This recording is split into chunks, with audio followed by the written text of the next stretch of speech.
रश्मि और अमर लॉकडाउन के चलते डेटिंग ऐप पर मिलते हैं। उसी बीच उनकी बॉन्डिंग बहुत अच्छी बन जाती है और दोनों एक दूसरे से प्यार करने लगते हैं। बस लॉकडाउन खत्म होते ही चट मंडी पट शादी। उससे पहले घर में बात तो कर लो। अरे माँ पापा कभी मना नहीं करेंगे। अमर की बात सुन रश्मि खुश हो जाती है। ऐसे ही दिन बीतते हैं और देखते ही देखते लॉकडाउन खुल जाता है, जिसके अगले ही दिन अमर अपने परिवार के साथ रिश्ता लेकर रश्मि के घर पहुंच जाता है। अभी लॉकडाउन खुला ही है और कोरोना तो खत्म भी नहीं हुआ, इसलिए ज्यादा कुछ ना करके अगले कुछ दिनों में छोटे फंक्शन के साथ शादी कर लेते हैं। अमर के पापा की बात पर सब सहमत हो जाते हैं। कुछ दिन बाद दोनों की शादी हो जाती है और रश्मि अपने ससुराल पहुंच जाती है। बेटा, शादी तो तूने अपनी मर्जी से कर ली, लेकिन बहू को बोल देना इस घर में हुक्म मेरा ही चलेगा, इसलिए अपना राज जमाने की कोशिश भी ना करें। माँ, रश्मि को यहाँ सिर्फ प्यार, आशीर्वाद और अपनापन चाहिए, पैसा या राज नहीं। बेटी की बात पर सास मुंह बनाए वहां से चली जाती है और अब वो हर रोज रश्मि को परेशान करना और ताने देना शुरू कर देती है। देखो, ये है आजकल की लड़की, इंटरनेट पर लड़कों से बातें करते हुए इन्हें शर्म भी नहीं आती, और यहाँ तो देखो कितनी सीधी सुशील बनकर दिखा रही है।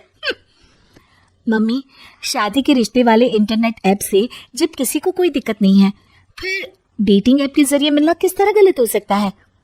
रश्मि की डेटिंग ऐप वाली बात सुन उसकी हैरान सास तुरंत तुनक कर पूरे घर को सिर पर उठा लेती है, जिसकी आवाज सुन अमर और उसके पापा भी वहां आ जाते हैं। हाय मेरी माता, इतना बड़ा झूठ! डेटिंग ऐप को इंटरनेट के जरिए मिली है बोलकर इस कलमुही को मेरे सर ला बिठा दिया। अरे नास पिटी, तुझे जरा भी शर्म नहीं आई? वहां न जाने कितने लड़कों से गुलु गुलु गुलु गुलु करके तुझे मेरा ही लड़का मिला था फंसाने के लिए। माँ, मुझे तो समझ नहीं आ रहा क्या बोले जा रही हो। डेटिंग ऐप इस्तेमाल करना कोई अपराध नहीं है, और तुम रश्मि को ऐसा कैसे बोल सकती हो? मैं भी तो था उस ऐप पर। पहले उसके लिए माँ से झूठ बोला और अब लड़ाई कर रहा है। सास और अमर की बात सुनकर रश्मि हैरान खड़ी रहती है। अमर, तुमने घर में झूठ क्यों बोला? ये सब देख रही हो ना, इसी की वजह से झूठ बोलना पड़ा। एक तरफ अमर और रश्मि की ये बात चल रही होती है, वहीं दूसरी तरफ सास का नॉन स्टॉप क्लेश सबको परेशान कर देता है। सब एकदम चुप, जो हुआ सो हुआ, अब मुझे कुछ ना सुनाई दे। पति की बात सुन सास चुप होकर वहां से चली जाती है, लेकिन अब वो रश्मि के सिर दुनिया भर के सारे काम डालकर उसका जीना पहले से भी ज्यादा मुश्किल कर देती है। मम्मी, मैं आपका गुस्सा समझ सकती हूँ, आपको जो करना है कर लीजिए, मैं कभी कुछ नहीं बोलूंगी। उम्मीद है किसी दिन तो आपका गुस्सा शांत होगा और नफरत प्यार में बदलेगी। रश्मि की अच्छाई को उसका नाटक समझकर सास गुस्से के 7वें आसमान पर चढ़ जाती है और उसी शाम रश्मि को नीचा दिखाने के लिए अपनी सहेलियों को घर बुलाकर उसकी बुराइयां करने लगती है। अरे कौशल्या, क्या बताऊं, आजकल के बच्चे ना बहुत एडवांस हो गए हैं।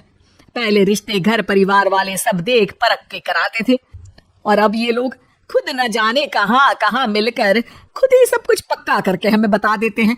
लड़की का कैसा दिन धर्म, कैसा ईमान, कैसा चरित्र कुछ नहीं पता, बस प्यार किया और घर लाकर बिठा देते हैं। अरे ऐसा क्यों बोलती हो? आजकल बच्चे अपने आप में बहुत समझदार हो गए हैं, और फिर पूरी जिंदगी तो उन दोनों को ही साथ निभानी है। अपनी पसंद से शादी कर भी ले तो क्या दिक्कत, तू ही देख ले, पहले इतना अच्छा बेटा और अब सोने पर सुहागे जैसी सर्वगुण संपन्न बहू। और पता है, अभी कुछ दिन पहले मेरी बेटी ने मुझे डेटिंग ऐप के बारे में बताया, जहाँ लड़का लड़की अपनी पसंद से अपने आप एक दूसरे को चुन लेते हैं, और फिर अगर सब सही रहता है तो बात आगे भी बढ़ जाती है। अरे इसमें इतना खुश होकर क्या बता रही हो? ये तो गलत है। न जाने कौन क्या है, कितना झूठ कितना सच है। अरे पर सोचो, जब तुम किसी के बताए रिश्ते को देखने जाते हो तो क्या एक ही बार देखने से सच झूठ का पता लगा सकती हो? जरूरी नहीं कि बच्चों का लिया फैसला हमेशा गलत हो। अरे बहुत बार हमसे भी तो गलत फैसले होते हैं ना। अच्छे बुरे लोग तो हर जगह मिल सकते हैं, फिर इसमें सिर्फ बच्चे ही गलत कैसे? सहेलियों की बात सुन सास सोच में पड़ जाती है और इसी तरह कुछ दिन बीत जाते हैं, जिसमें ना तो वो रश्मि को परेशान करती है और ना ही कोई ताना सुनाती है, जिसे देख रश्मि परेशान हो जाती है। मम्मी, आपकी तबीयत तो ठीक है ना? कुछ दिनों से देख रही हूँ आप मुझे कुछ बोलती ही नहीं। तो मेरा परेशान करना ज्यादा अच्छा लगता है क्या? नहीं, आपकी शांति उससे ज्यादा परेशान कर रही है। शांति इसलिए है क्योंकि मुझे एहसास हो गया है कि गलत तुम लोग नहीं, मेरी सोच है। प्यार तो एक सुंदर एहसास और शादी खूबसूरत साथ है। अगर ये साथ सच्चा है तो कहीं पर भी किसी भी तरह जुड़ा हो उससे कोई फर्क नहीं पड़ता। आप कौन है? इतनी अच्छी बातें मेरी पत्नी तो नहीं बोल सकती। क्या आप भी?